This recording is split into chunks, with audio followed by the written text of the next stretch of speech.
Ladies and gentlemen, welcome back to CEVO Season 6 with Truesight TV. I'm SP Revolution 5, joined by Rupture. It's going to be Black Sheep up against Team eHug, and we've got the Dark Horse returning to some of his former teammates. Indeed, it's going to be IX Mike in the eHug stand-in position, because that's officially a thing. How's it going, Rupture?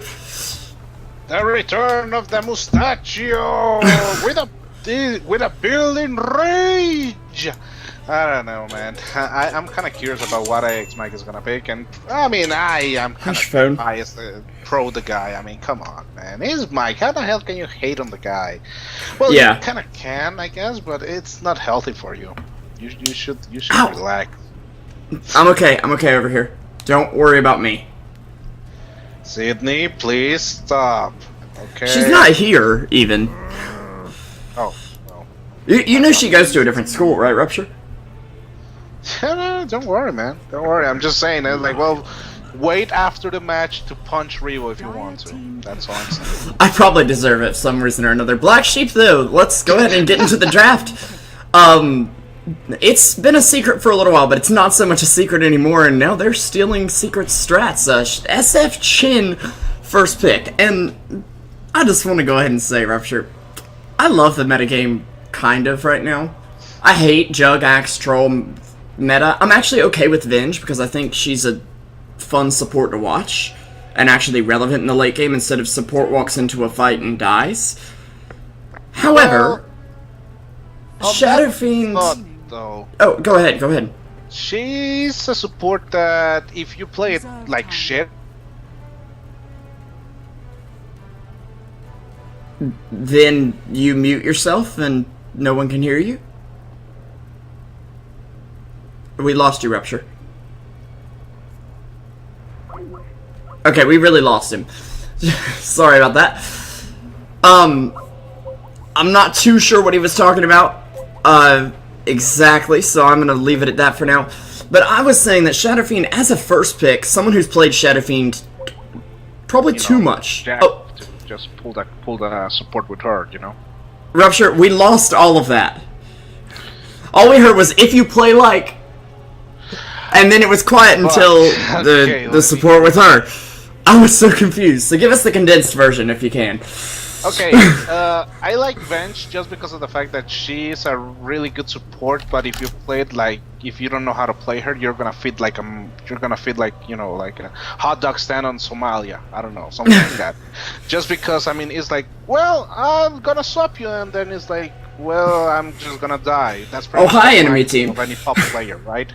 Pretty much, it's like, oh, okay, if I swap a friendly, I'm probably gonna die. You know, because there is no blink daggers or force stuff to get the hell out of there, right? Why would you build that? That would be crazy. Yeah. So I think it's a really good support to see just in competitive, because it's a given that most people on the on the trenches, they are not really that keen on playing her properly. So it's less likely to just see every single game with Eventual Spirit.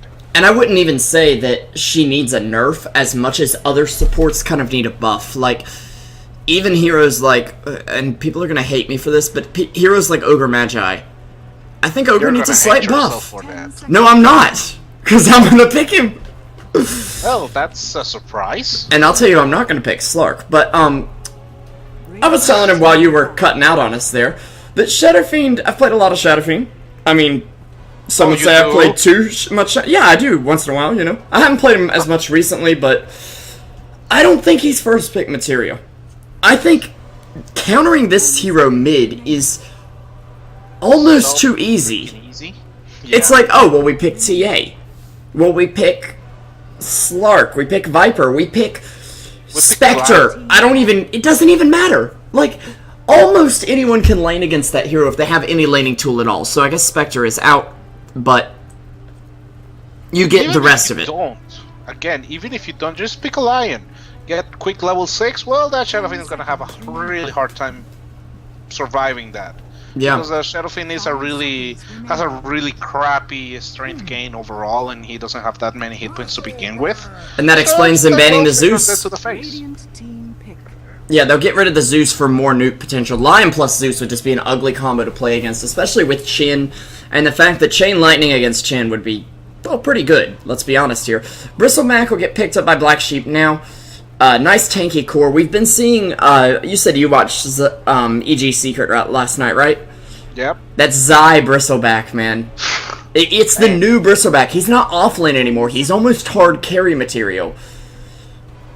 There is something that you do need to keep in mind as well. There is a Lion on the other side, and they kind of overlook it, you know, with the Bristleback.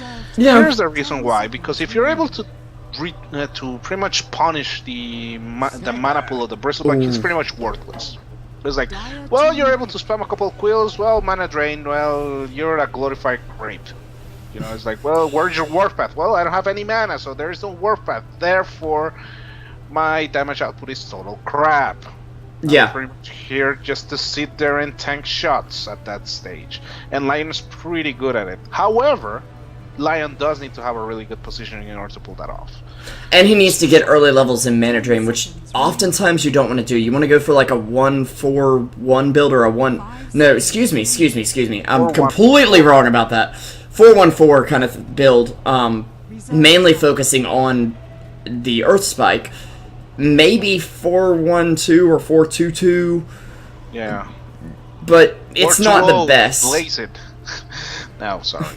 No, you don't get 4-2-0. Why would you skip Lion's ult? I mean... You skip the mana drain. Yeah, you'd have to skip mana drain, and even then, you don't have enough mana to sustain, but... But you blaze it, man. 420 blaze it now. Yeah. Sniper... That joke just went above your head and just tried to slap you on the face. I guess you could say that joke was too high for me. Nice. Anyways, Sniper being a hero who can actually lane against Shadow Fiend, and I think I've been puzzling about Sniper the past week or so. With DAC going on, I'm like, okay, what is this pick? Why on earth would you pick this awful, awful hero? And let me just go ahead and say, I don't think he's good in most situations. Not anymore, I think. That would be the proper way to phrase it, I think. When he had the mini stun on the passive, he was pretty good. But now it's kind of like, it is it's really good as you could say as a carry counter of sorts, just because the attack speed reduction is so brutal. Yeah, that he's a great anti-carry.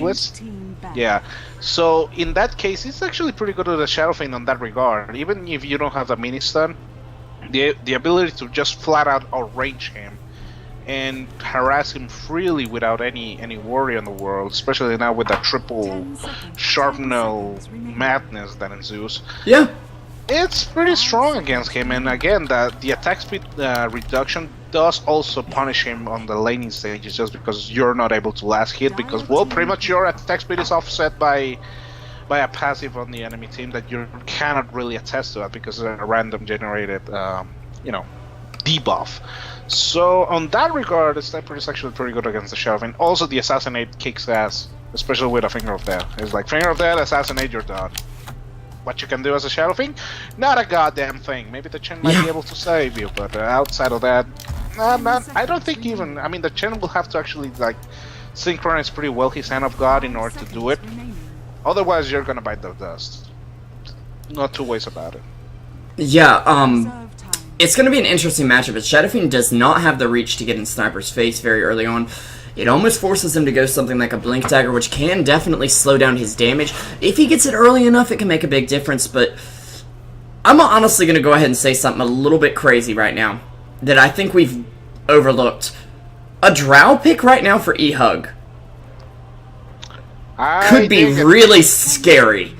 I don't know that it could be really good, but they do have last pick, and a last pick Drow with 4 ranged heroes already on the team could be really ugly. Now, Storm Spirit can counter that, and that's a bit scary. And with them already trying to close the distance on Sniper, you don't want 2 heroes sitting at the back of the fight doing DPS and being really squishy, afraid to get jumped on. That being said, they might still go for it. eHug, I'm going to say their draft is okay, but it's not great. They need something tanky. They're just all too squishy. Shadow Fiend gets a good Requiem off and a couple raises as well. He can team wipe this team alone, and they've also got a Storm, they also have a Bristleback, and they have a Chin to keep themselves alive. 5 seconds remaining. I'm not liking eHug's chances. It'll be a Slardar, though, and this is... Okay, he's tanky, but he's also not.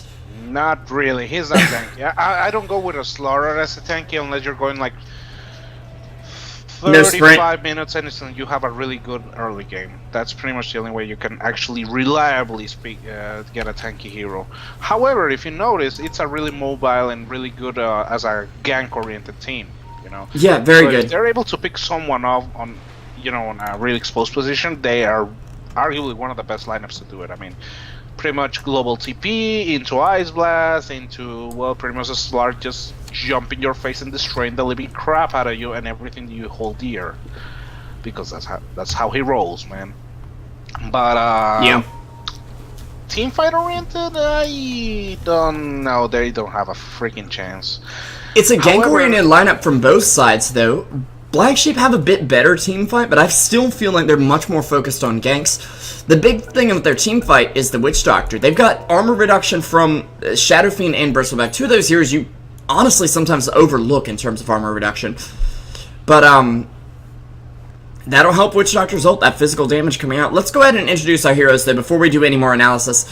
On the side of, I'm actually going to steal eHug here, and what happened to my vision? Okay, I had it locked in Dire only. I was like, wait, where did eHug go? Okay, we've got Sna, MVP of multiple games for eHug. On the bot lane, Lion, your Chilly Lust over here on the Ancient Apparition. Coming with him, we'll have MJW, usually the team's offlane player. Tonight he'll be working the Slardar, who is still in desperate need of a remodel. Dear God, please, yes. eHug Motivation, who I'm assuming is Infinity, he usually plays Sniper for the team when they've picked it in the past, will be on your Sniperino. Please no stream Sniperino, though. And the man, the myth, the mustache, IX Mike, on the offlane Nature's Prophet, sporting some brown boots early on here in the lane. And actually with level 1 CP. And a really good... that's why. It was because of this entry ward. Yeah. It was like 30 seconds, just sentry madness all over the place. It's like, Jesus Christ, man. You warded the whole damn place. Well, I mean, how do you turn off Chin? Chin is not Enchantress. He doesn't like to go to the enemy jungle and just grab a creep and do his work. He wants to be on his side. He wants to be ready to help his allies in lane if he must, with something like Test of Fate to send them back to the well. He better make those sentries count. That's all I can say for the poor Chin. And actually, speaking of which, let's go for that lineup. In the meantime, a really frustrated Priest, I'm pretty sure, at least in that upcoming 30 seconds. Wait. Here it comes. Okay, guys, here come the creeps. Time now. Nope. Well, check your watch. But guys, what's going on? Anyway, the man of the many fates, or controlling the man of the many fates, it's gonna be fun playing the Chan here, and gonna be forced to actually get a small camp, I think. No, wait, they do have a 1-1 Reaper, so he can work with that. Anyway, we're gonna have the Jia on the Witch Doctor, which it's amazingly fitting, by the way. Jia, man. The Yaw, he is probably 420 blazing it at some point. I mean, even with the portrait, is that Jamaican Lion. Anyway, they're gonna actually jump on IX Mike, and he's gonna take. Nope. That burst from Storm. Too confident, man. And actually getting the first blood is gonna be F4L, notable co-caster from Cuddle Guy, and of course, Storm Spirit Extraordinaire. He's no blitz, but he's up there. He makes it work. Anyway, on the offlane we're gonna have I Annihilate, a classic. On the offlane side for Black Sheep, rocking the Bristleback, and on the middle lane we're gonna have Monkeys Forever. One of the most prolific streamers I have seen, at least from the X Complexity lineup, at least on my personal opinion. So yeah, I think that will be the squad of Black Sheep. It's more the Complexity Rejects lineup. They played with Monkeys, I believe, at one point, right? Maybe. They played with I Annihilate, they played with Waga. All we need is Waga to join Black Sheep, and there we go. Sadly, he's not in A, but and Moon. I'm surprised that Bloody Nine is not working. Is not playing with him tonight. We haven't seen much of Bloody, lately, but I have seen him tweet here and there, but not playing as much. Yeah, that's a really good point. I'd like to bring him on as a caster. I'm just saying. I'm very interested in like finding us a former pro to work with as a caster. I would be delighted if you happen to be a former Pro Dota player. Hit us up, and as long as you're notable and reasonably well mannered, we pretty much take you at that point. That's actually, I was about to harp on that little point there. Is like, yeah, well, IX Mike. No man, IX Mike has. Come on, man. He's current pro. He's current pro. He has a lot of, still a lot of game, man. I think he's on his prime. Well, if he, plays his cards properly, he should be on his prime. Anyway, Annihilate actually, nope. Quick reaction on the back. But actually, I think Biddies would be kind of interesting. Yeah. That former EG player that actually has like a fat puck on his hero portrait. It was quite funny back on the day. So I don't know. I might talk on. Dude, I remember Fat Puck. I was really sad when they changed Puck actually to not be so fat. I wasn't too excited. I'm actually just real quick here. Quite a kill from Monkeys. Actually. Oh wait, what? Sorry, I turned around to look at my hero poster to see if Fat Puck was on it or not. But yeah, Monkey's gonna find a kill on Shadow Fiend, and I was saying actually, Sniper can win lane, or excuse me, Motivation gonna find the kill on Monkeys with the Shadow Fiend. And you know what's the hilarious part about that kill? He got killed by the Sharpnel. He was like, well, one Sharpnel, okay, I'm pretty low, getting a couple last hits on him. Then second Sharpnel, okay, I'm really low, getting another last hit, and then just Sharpnel onto the way back, like around here, and pretty much it finished him off. I mean, actually, if you stood in the whole Shrapnel and tanked it at level 4, it would be almost 500 damage. I mean, just think about that for a second. That is a ton of damage. And it's rather easy for the sniper to actually, kind of sustain that, because it's like, well, I drop a Sharpnel, you moved, okay, I'm gonna drop the next one, and the next one, and the next one.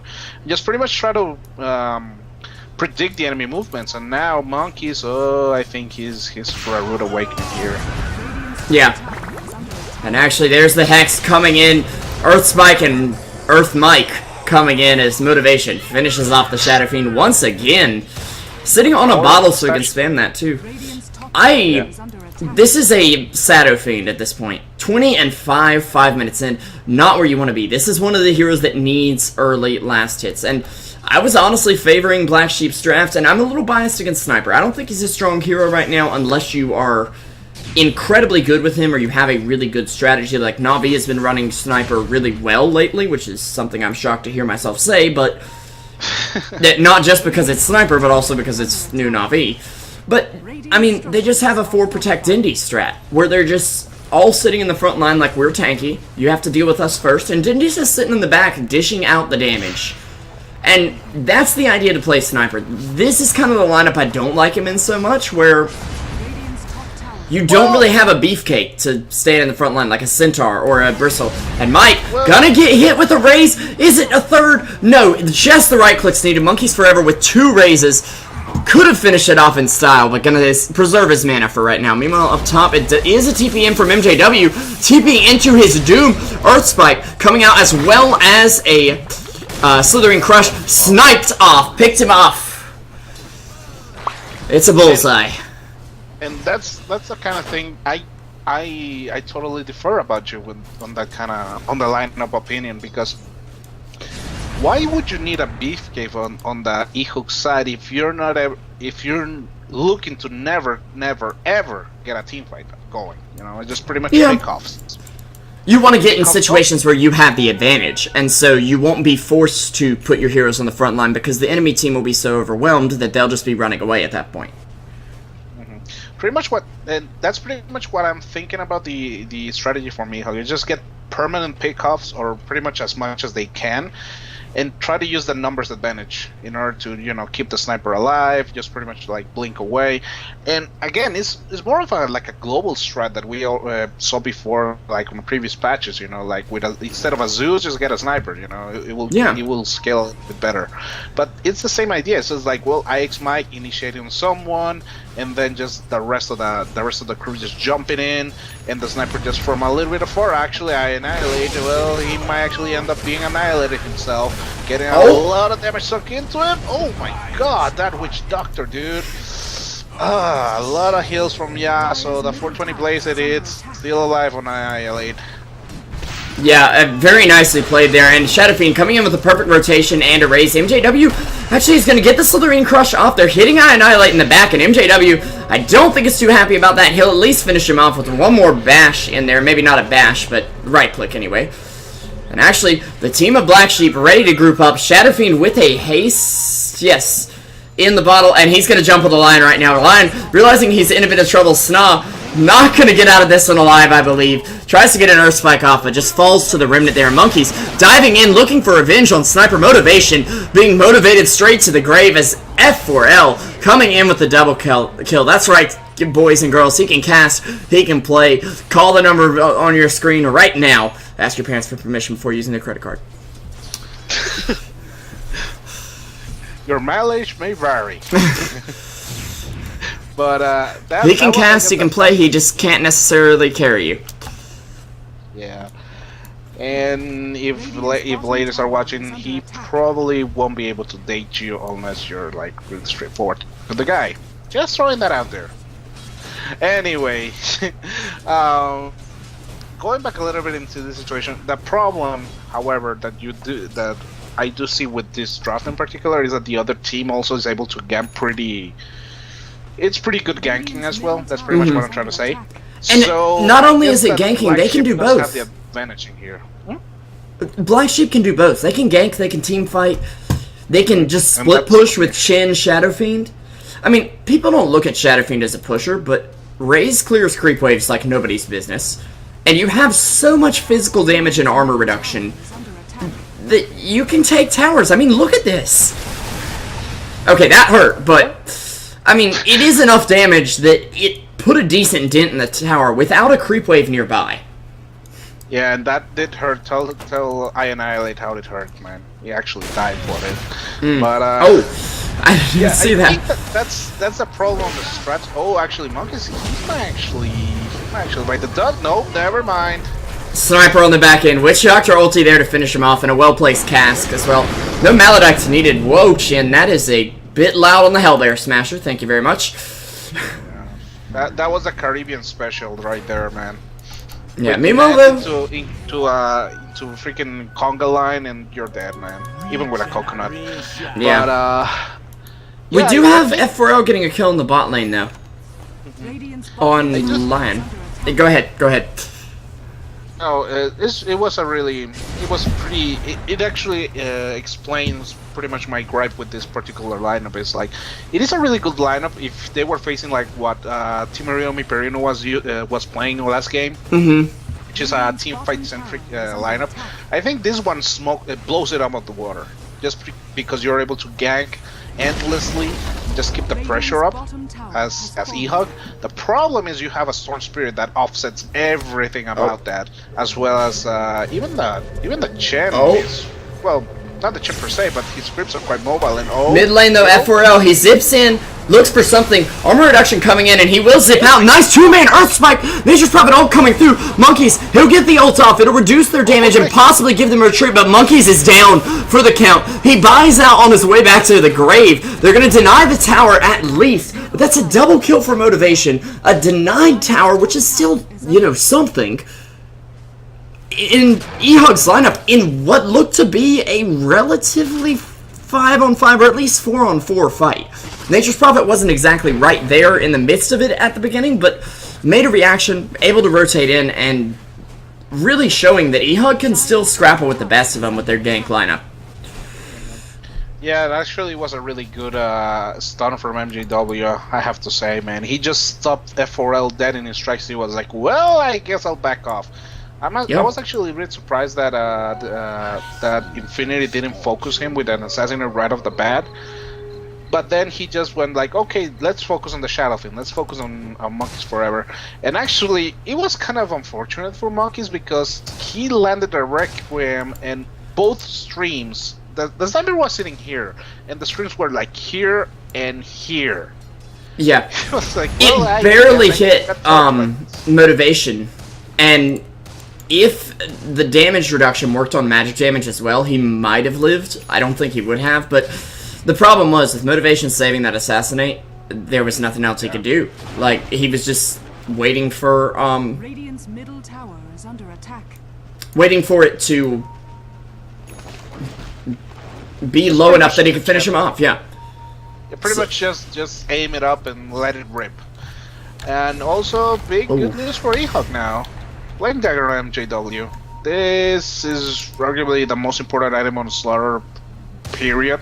It's game time. Yeah, pretty much now they're able to actually do what they were intended to do with this lineup. Which, it is a little bit late though. It's 13 minutes, which is not ideal. Especially because the Black Sheep does have a really strong late game as well. But better late than ever, I would say. And I mean, if they're able to play the cards right, they should be starting picking off, you know, people left, right, and center. However, Black Sheep doing the smart thing, smoking together, try to stick next to each other. The only way that they can offset that is just facing a full squad of eHug, which they are not because MJW and actually Slar are parting to the north side of the map. So Mike is gonna be the harbinger of bad news, or actually will be the receiver of said news. And no, actually they're gonna back off. Yeah. I'm gonna respect them. Middle tower is under attack. Well, ooh, wow. Oh, IX Mustache has a 50% win rate with the Rat. That's actually surprising. I'm assuming this patch. By the way, Archaea is sitting in for us on stats right now, as I was last game, even if I didn't provide much. But Finger coming out on F4L, and he is SOL, you could say. As Sna gets traded, but definitely a trade that favors eHug. The Requiem coming out. IX Mike and Sna go down to Monkeys. Annihilate coming in, but MJW can't really man-fight him. Annihilate taking lots of damage. Move speed getting slowed a bit by Sniper. He'll throw a Nasal Goo, but not much else is going down. And the Centaur Conqueror not able to get in there. But what was that? Oh, he found Ancient Apparition. Wow.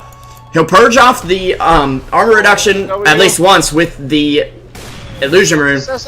Oh, it's not enough. Yeah.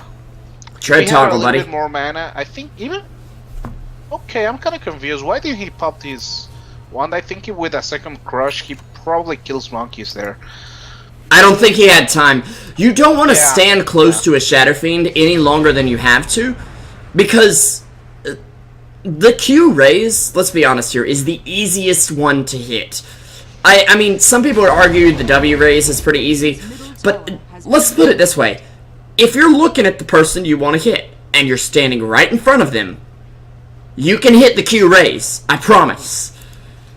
Yeah, there is no way to miss that, actually. It pretty much demands that you don't know how to play the hero, pretty much. And keep in mind, Shadow Fiend got buffed. Sustain to actually, you know, keep on doing the pursue, but if he had like any sort of lifesteal or, you know, an armlet or something along those lines, he would have fought it. He was able to just, you know, keep it up with the Monkeys, but yeah, I guess it was the lack of sustain as well. And also it was on assassin at level 1, now he has it on level 2, finally. And actually I had to applaud a lot of Motivation's positioning versus the Bristleback, because he went from here and here, and he was trying to turn his back the whole way around, but he just sat here. So all the shots just went right through him. Yeah. No mitigation at all. It was a little awkward. Oh, actually, they tried to dodge it with the Yules. Shadow Fiend does have his Yules in 1400 in the bank, though. A little later than we're used to seeing these days. But they're going to take this Roche uncontested, basically. And I'm 90% sure they'll just hand it to Monkeys. Maybe F4L. But... oh, actually, it is going to be F4L. Who... he is sitting a little far behind. Just picked up his Orchid, which for a competitive Dota timing is a bit late. By about, I'd say, a minute and a half. You want to have that around 15 minutes because you want to beat out any sort of Manta style, any sort of diffusal that's going to be able to dispel that. Dire's top tower Meanwhile, though, Blinks galore coming out, as well as a Vanguard for Bristle, and the Orchid for Storm. So, items coming up. It looks like Mike is going for a mech after Orchid build. This is ancient. Like, this is an old build from before I even really started playing Dota, from what I've heard. We're talking about... Mech Natures. Or something like that? 07? I guess so. I mean, again, I couldn't really tell you. I just know that it happened once before, and it doesn't happen much more. It's an okay build, though, if you're... You have to actually team fight with Natures, though. This is not a rat build by any means. Well, I mean, they don't have to team Oh, fight. Smoke's gonna be broken, though. Sna, he gets the Hex up, but he's also netted. Clapped up on Fun and I Annihilate, having some fun. A raise and a zip in to take him down. The Witch Doctor ain't playing around, buddy. AA ulti, AA ulti. Extreme prejudice right there. God. That was curb stomp level just engagement, man. Poor Sna. I mean, eHug are a very good team. Let's not doubt this at all. But Black Sheep are also a very talented team. They're kind of one of these Fin stack, Pub stack kind of teams. I mean, I know they're obviously not a Fin stack since they're not Fins, but you know what I mean. Like somebody was saying in the lobby, this looks like an NEL match. And it really does. And F4L gonna get a little bit more farm. The greed is real. Also, Storm Spirit is particularly 6.8 of rats, but he really hates Nature's Prophet, doesn't he? I can tell. But see, I'm gonna go ahead and expose Archaea, you're a techies picker. Oh, wow, right. Burn! 2 months from now, kids, it'll make sense, okay? Yeah. Well, to be honest, I mean, if he's following the steps of Zero Action Slack, it's actually quite fun to play techies. Oh, oh dear. Well, bet you they wanted that. Wait. Sna? Did you just finger the creep? That's where he says, Sna, man, that won't me. Yeah. Yeah, well. he definitely did. I mean, they still got the kill nonetheless. Yeah. But I for a second I was like, Shadow Fiend backtracked that? No, he didn't. If Shadow Fiend had backtrack, I'm just calling it right now, I would replace his armor reduction with that backtrack any day, and that would be a fun hero to play, but evil. Okay. Oh, the levels of sodium. Levels of sodium too high. Yep. So, you're a PPD fan, or so they say. No, PPD was my father. Oh, wow. Even though I think I'm older than him, so I don't know. Yeah, I was like, how does that even biologically work? I mean, biologically work. I am PPD's father. But going back a little bit into Monkeys Forever, he's getting delayed heavily, and I mean, as good as an Aegis carrier the Storm Spirit is, I think that Monkeys is getting a lot of pressure, a lot of hit from the eHug side. They know how good he is. I'm sorry, I forgot Shen had that spell. It kind of scared me for a second when those creeps popped up out of nowhere. Yeah.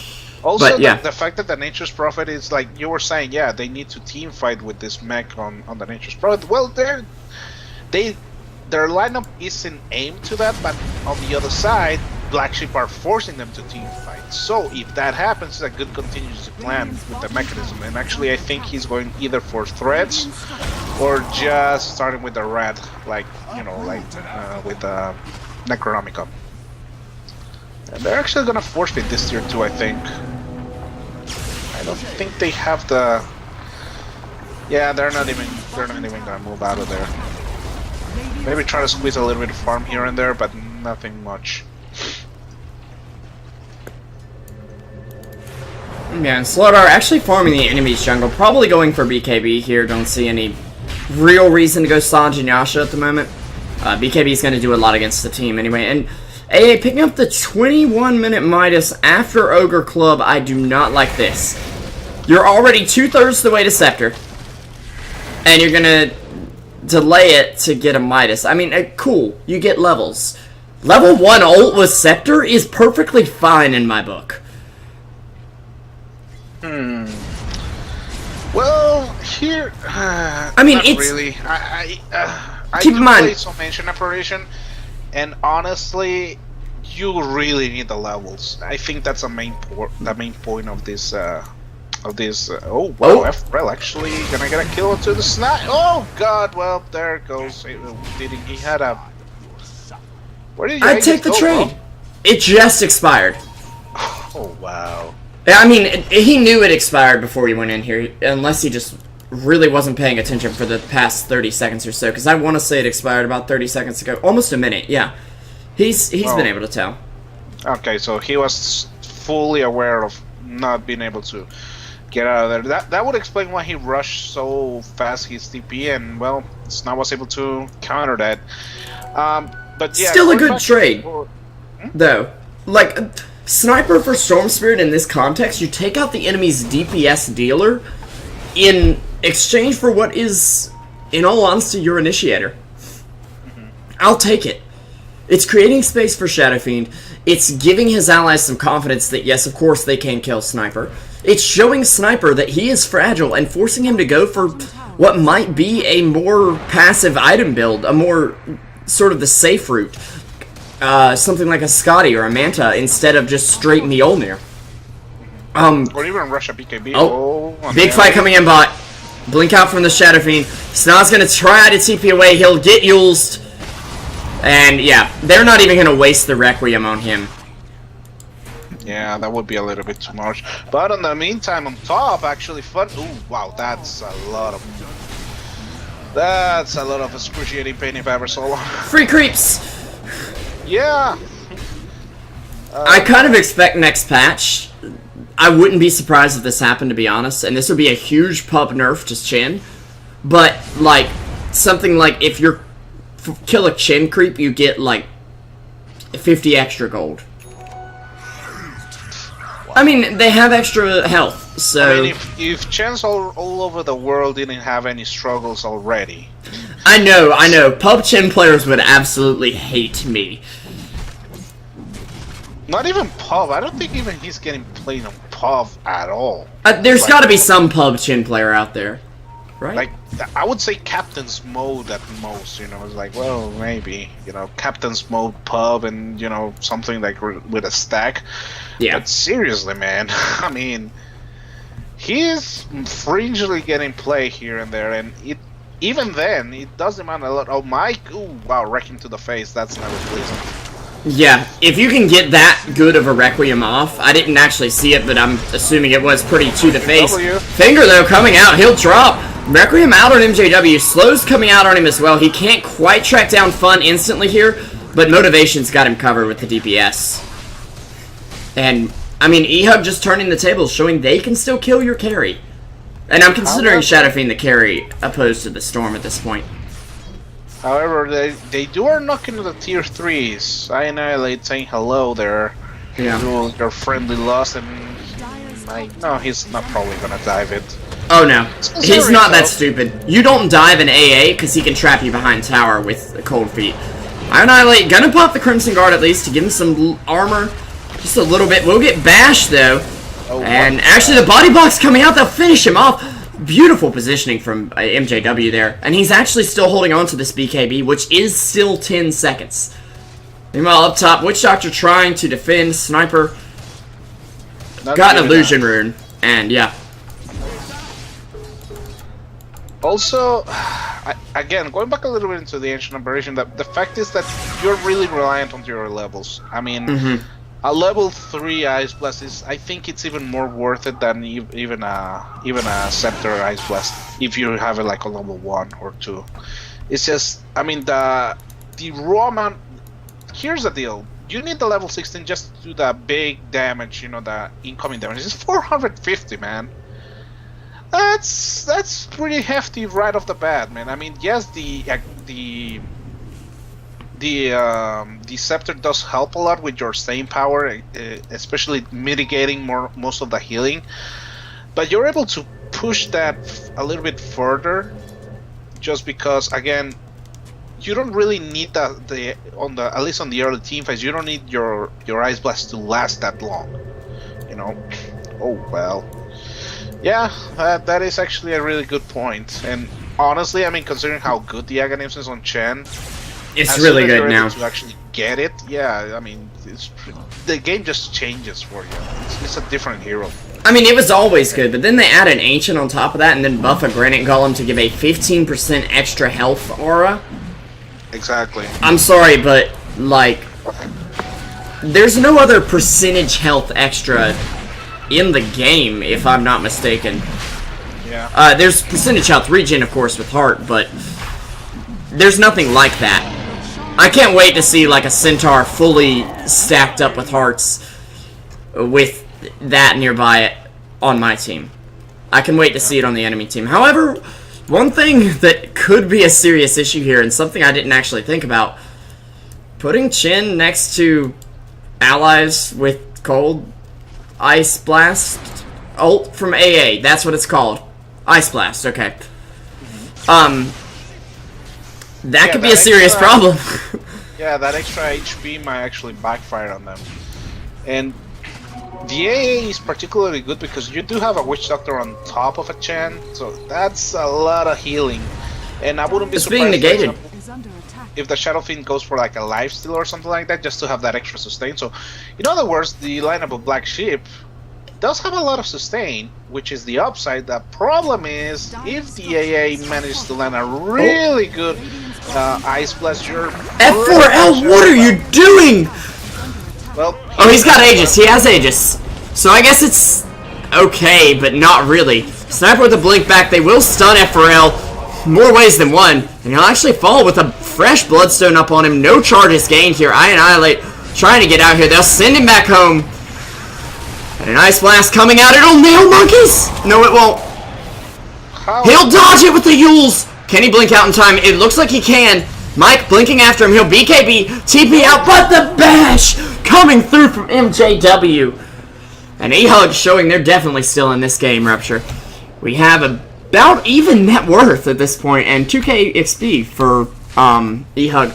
A very intense game, to say the least. Yeah, I mean, it was a really good move to avoid the assassinate with the Yules, but at the same time, it gave them enough time to actually just catch up with him, you know. So, I mean, it's a really hard call to do right on the spot. But if he was sure that he was able to tank that shot and just keep walking, I think he would have lived. However, I'm not really sure that that assassinate would have. I mean, I'm pretty sure that assassinate would have killed him anyway. So, I mean, it's a really good move. It just, well, is parallel control. And going back a little bit into what I was saying about Black Sheep, they do have a lot of sustain, but at the same time, it does make the Ice Blast that more effective. It's, I mean, if you are able to land your Ice Blast on pretty much at least 3 of the enemy heroes, and 2 of them are the Witch Doctor and the Chen, you guys are screwed. Yeah. I mean, there are not two ways about it. Also, Bristleback is surprisingly health regen dependent. Most of his tanking comes... Yes, you do have a lot of mitigation of damage, and you do have good armor, but most of your... pretty much of your sustain, it comes through regen, which makes this Ice Blast just disgustingly good against him. And look at this, he already has his scepter, he's still level 11, so he's still experienced starve. So that's what Luz needs to be doing from now on, and just pretty much try to catch up with experience on the Hand of Midas. Maybe go to a jungle even, just get a Centaur with the Midas. I think it would be the best course of action, just because he is a pretty important part of the strat from eHug at this stage of the game, or will be, if any. Yeah, definitely. Still, the game is slowing down a little bit, at least it seems that way. F4L not slowing down at all, though. He's going to be going BKB next, and I think that's pretty necessary. And I don't see any reason not to. I mean, you could go for a Scythe of Ice, but you're pretty much on the same problem. You know, you're pretty much vulnerable, and I mean, you're having more mana, and yes, you're able to spam more stuff. But I mean, okay, well, minus catching him 15 seconds early, I still feel like he could have had it a lot quicker. But yes, he could, but the it levels would be underwhelming. it would be an underwhelming Ice Blast because it would be a level 1 Ice Blast. Is under attack. So it's like, Yeah. well, yeah, you do have a lot of, you do are denying a lot of healing there, but your Ice Blast doesn't do anything. It's like a quick tickle. It's pretty much more like a, oh, actually, Monkeys is just gonna just straight up wrestle this tower. Kind of sloppy from eHug, just let him just walk into this. Meanwhile, multiple silences coming out. Mike falls in the mid lane to the enemy team. Bristleback finding the last hit. And there's my favorite Bristleback line ever. And I mean, that was a really smart move from Black Sheep, just distracting the enemy team, going, you know, try to go on a ganking mission and just pretty much taking a quick tier 3, pretty much uncontested. Yeah.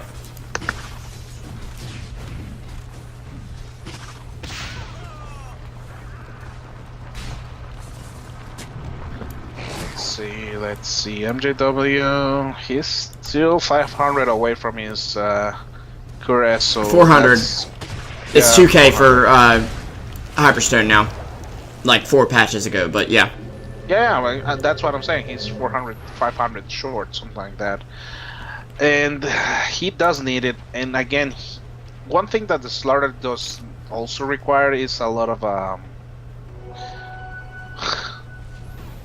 this suck. That's quality info right there, man. Yeah. I just say that. Oh, Monkeys. Well. Oh dear. He is gonna pay for that treason on the bottom lane, I guess. Losing half his souls and down for a whopping 70 seconds. He does have buyback, however, but he almost had enough to buy his Eagle Song, and I don't think Dire's middle that was tower the is under attack. plan, to die and not get your Eagle Song. Well, there is also a really good ward that they plan on the enemy jungle. Oh, actually, a Storm Spirit there. The middle lane, he's gonna start right-clicking for what it would be Sna, getting the damage amplified on him. So he needs to think twice before engaging. What charge is? Okay, that's the 10-second charge. Wow. Yeah. That went up quick. That's definitely a good use, though, to pick off Lion. You need to kill Lion if you're going to use that, because he's the main reason you bought it. I mean, And they also Slardar got goes that through. I mean, maybe you buy it to purge off the silence from Nature's Prophet, but I still really think it's mainly for Lion's Hex and Finger. Of course. Also, getting the sniper on the side lanes was a really good upside as well. So, I mean, 2 for 1 and 10-second charge, it's acceptable. And we have here the Kura's arms race, pretty much. Alright, Slaughter has an Akuras, well, I'm just gonna do the same on the Bristleback. So, also Chen has the Scepter, which this, if, I mean, by the numbers, we could say already Black Sheep won.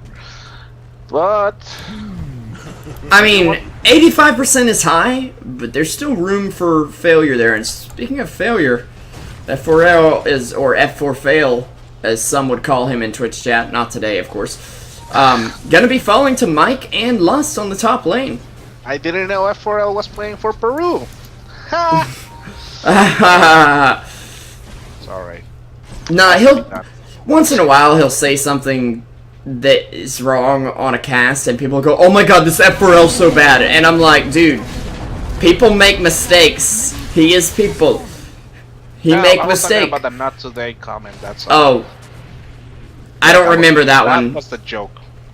I was like, yeah, well, they call him like that, but not today. I was like, well, I didn't know he was playing for Peru, you know? That was kind of my train of thought. But yeah, that was a really far-fetched left field pun, so... I gotcha.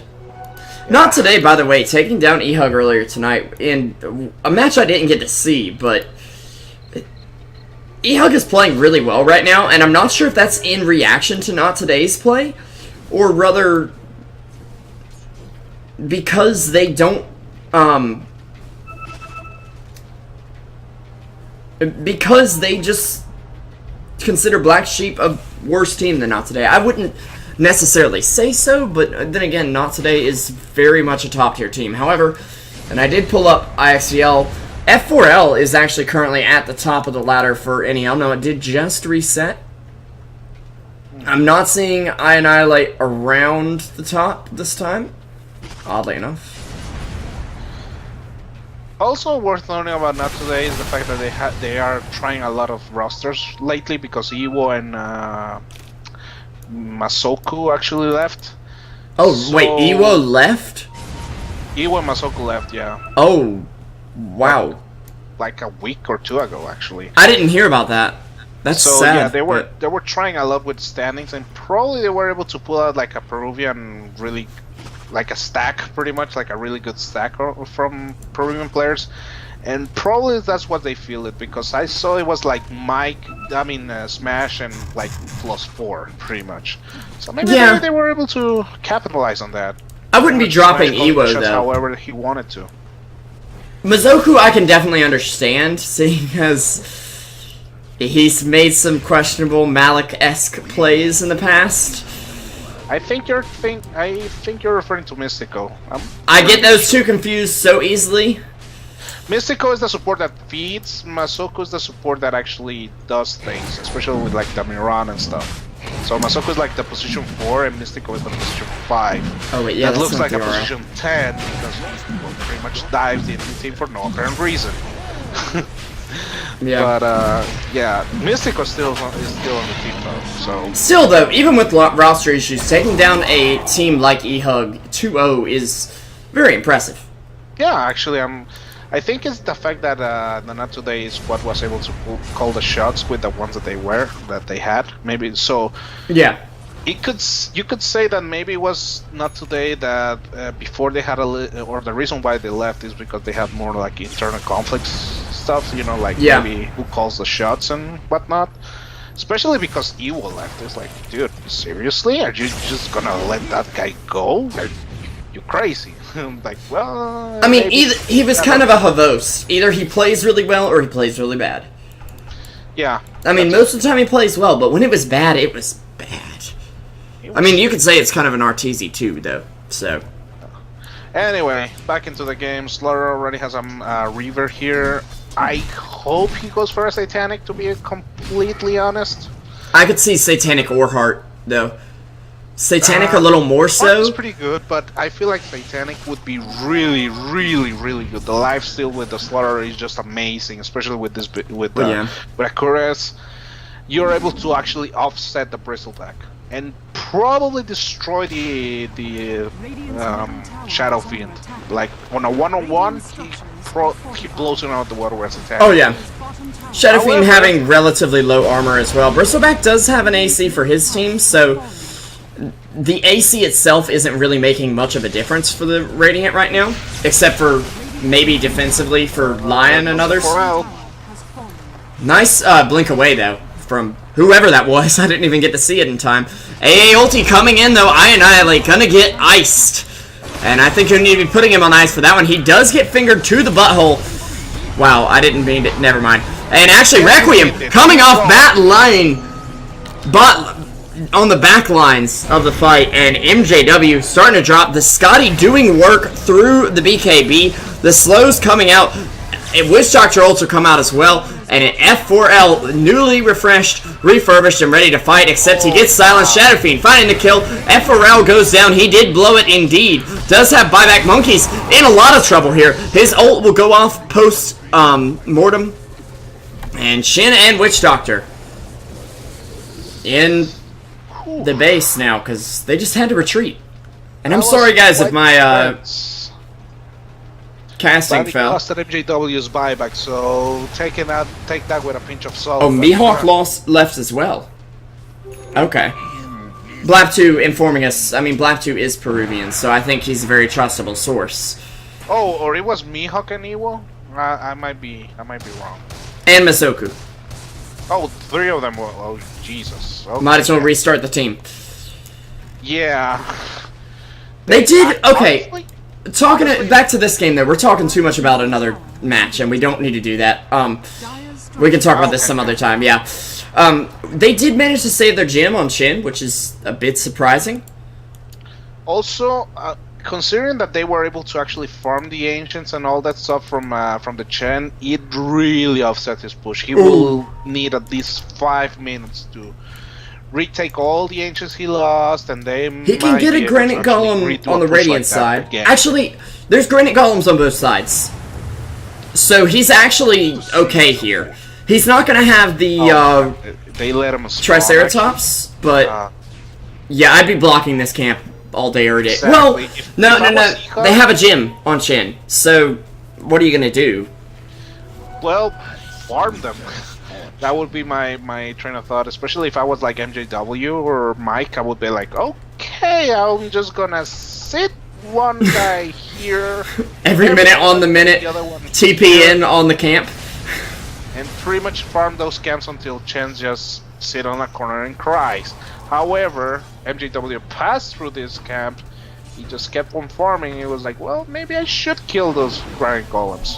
I mean, the problem is they're just gonna respawn later, and especially if they're if they're not the granite golem, you're basically giving him a really good chance of getting a different creep, or of getting a granite golem, which is exactly what he wants at the moment.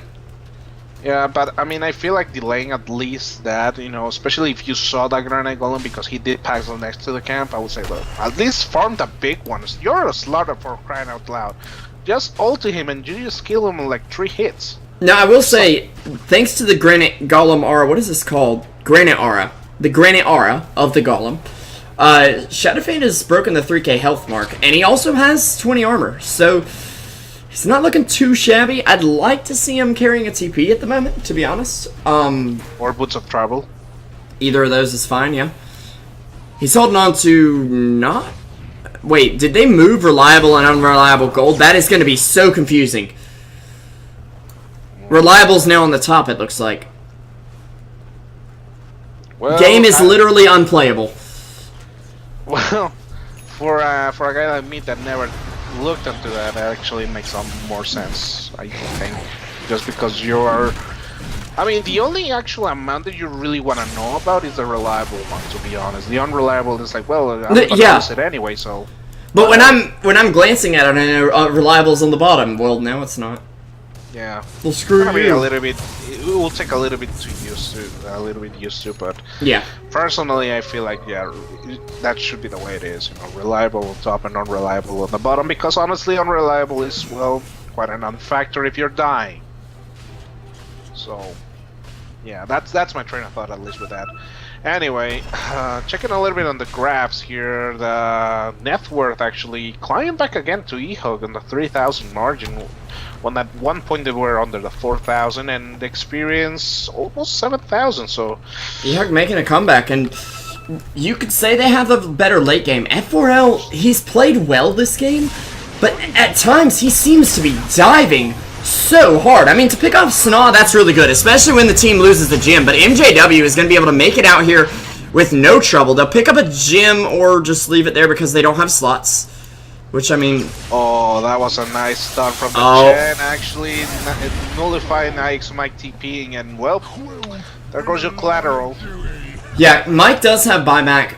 Snaw, he's not going to have buyback most of the time this game. They do pick up the gym on Jadri. He drops his bracer for it. Loses a bit of HP, but it'll be made up for very nicely by the Golem. Or the Granite Aura. I'm just learning what that's called, so... Radiant's top tower has fallen. Jesus. I mean, Ags on the Witch Doctor, Shadow Fiend, as stacked as can be at this point in the game. Basically, there will be an AA ulti. It's gonna connect on Annihilate, but that's about it. Creeps don't get affected by the aura, but that does lose their Granite Golem, which is a relatively big deal, seeing as there's one, but it's on the dire side. Just hang on to the creep, and maybe he'll fly you over there. Radiant's top tower And Luster, actually the smart thing, try to split push. However, that Boots of Travel could really offset that easily. But yeah, he's gonna do the good old peekaboo, and with just a quick TP of the Ancient Apparition, they were able to actually repel a potential push. So, yeah. Alright. AA really making space for the team with that ult and the TP to bot lane. He's got an ultimate orb, and I can only assume it's going to be a sheep stick so that he can ult from far away, TP in, and hex somebody. It'll be a little late to the fight, but hopefully that'll also mean that BKBs are down. So Chen with quite the army, actually, with an illusion rune as well. Yeah, I don't see a Lincoln's doing anything about it around here. Or do you think that a Lincoln's could actually be of any use to eHug? I think it could be decent, but not amazing. It'll stop Stormtrooper from doing some stuff, but the problem is, yeah, they really... It's not gonna stop all the disabled. Like, he'll hex you, and oh, it blocked the hex. Well, he'll silence you, and then stun you, and then kill you. Yeah, I think a hex is a way better item. However, I do want to see, and again, just throwing this thought on out on the wind. After the Aghanims, I want to see Ancient Separation actually building Necros. Just because you're not really wanna team fight at all to begin with. So what you're gonna do is split push. Oh, actually, MJW with a quick jump and that. Oh. The Requiem hits him though. That's a 50% damage reduction on most of these heroes. It's worn off right now, but that was pretty big. It forced the enemy team to retreat, even if they didn't take damage from it. The coconut laying down the law of the coconut right now. MJW gets slowed down by the Scotty. Monkey's trying to get in here. Not quite enough move speed to keep up with Slardar, but keep in mind Slardar's the last one alive. Chin may have been lost in the fight, but they've still got those ancient creeps up. So, I mean, I'm sorry, but Chin, you don't matter nearly as much as this creep. I mean, let's face it, most Chins don't matter per se. But the ult is nice. With him, he pretty much is a means to an end. It's like a good old religious figure. If you're picking Chin, you should have you should have played StarCraft instead. Yeah, well, I mean, StarCraft for kids with 4 units. StarCraft do play a lot of Chan, so yeah, it speaks leaks about it. Oh. MJW blinking in there. Monkeys Forever able to purge the armor reduction with the Yules. Snag gonna go down. Buybacks on Mike and Motivation. Motivation actually not finding a kill there, but will find one on Storm. Jadwi getting back, won't be interrupted by Storm. I Annihilate though, doing work on the back end of the fight. He will bop the BKB and actually just gonna get bursted down by physical damage. Manages to take down the racks though with the help of the chain creeps and the regular creeps. And honestly, Black Sheep, they may have technically lost the fight, but they managed to grab another little bit of the base with it. And as long as they can repel the next push, I'd say that fight's a win for them. If they can't repel the next push without Bristleback, they're going to be in some serious trouble. That's amazing. Oh, but this is a problem. Mike in the pit. The Centaur spots it out. Step on him, Centaur. Okay. Or die. Or just, yeah. Report Centaur for feed, not hero chin creep. And here they come. They're going to come around the back end of the fight. I'm going to go ahead and zoom out for this. Shadowfiend sitting on 36 souls does have a Requiem available, but a little afraid to go in. There's a blink forward from the Slardar. Jadwi gets bursted to the depths of hell. And Monkeys Forever getting wrecked. Chin's healing hand is there. Is there a blink away? There is not for Monkeys. He's going to fall. 99 seconds down. He'll be forced to buy back almost instantly. Only sitting on 18 souls, though. He does have a Requiem, but it's at half power here. That was a really smart spot from Mike, may I say. That was like, beautiful. You use yourself. Well, easy pickings then. And man, it really makes the use work against Monkeys right there and then. And I mean, again, MJW on a 1v1 scenario, he can pretty much take anyone. Now, teamfight is a little bit more complex than that, but he's gonna go for a 4L. 1, 2, 3 swings and no bashes there, but I mean, he's gonna get saved up a little bit with the rest of the teammates. Annihilate, taking everything, finger on the and 4L goes down. He's gonna die. He's forced to buy back. There's no buyback on Bristle though. The only other buyback on the team right now is Chin. And 4L dies again! eHug absolutely wrecking right now. With just the sheer amounts of physical damage. And I'm about to just take back everything I ever said about Sniper. IceFrog, please fix. What have we done? I think you should be praising a little bit more on the Freshman because MJW just played this guy like second nature, man. He just like, okay, I'm just gonna blink on your face and try to kill me. Come on. And gave enough space for Motivation to just pretty much sit and just fire away. I mean, what do they do at this point? They land an 18 soul Requiem with Monkeys Forever. Actually, he's got 30 now at least, but he's hexed up. He's in a lot of trouble. He's gonna fall. Radiant's Courier goes down at least. Witch Doctor gets a decent ult off, but is dead nonetheless, and GG will be called. And eHug take yet another game in CEVO. We're moving toward playoffs. I'm not too sure of the standings, unfortunately. Has fallen. Radiant victory. But eHug should be on the top, I think. Oh, yeah. Whew. Man, that fishman with the sniper, that's just some ridiculous damage, man. Dear God. And just a couple of little overextensions from Black Sheep, I think, is what bought eHug pretty much a game there, and it's pretty much getting out of position. And again, the fact that Chen does need extra time just to build up his army, it gave him a good window to Black Sheep just to resituate. However, they were on the ropes. If they lost that push, that was pretty much GG either way. Like on the Black Sheep side, it would be instead. Yeah. But I mean, MJW with really good like sense of actually just jumping the enemy team and just going, I'm not saying YOLO, but pretty much like up in your face, up in your grill. Yeah. And the rest of the team was able to capitalize on that. Only died once the entire game. And I feel like that's the problem with Black Sheep's lineup. They had the initiation with Storm Spirit, but they forced F4L to go in way too deep, way too fast, and get picked off. In the face of a pickoff lineup, drafting an initiator like that, who can definitely be killed with high amounts of physical damage, is very scary. Overall, though, a great game from both teams, and Yeah.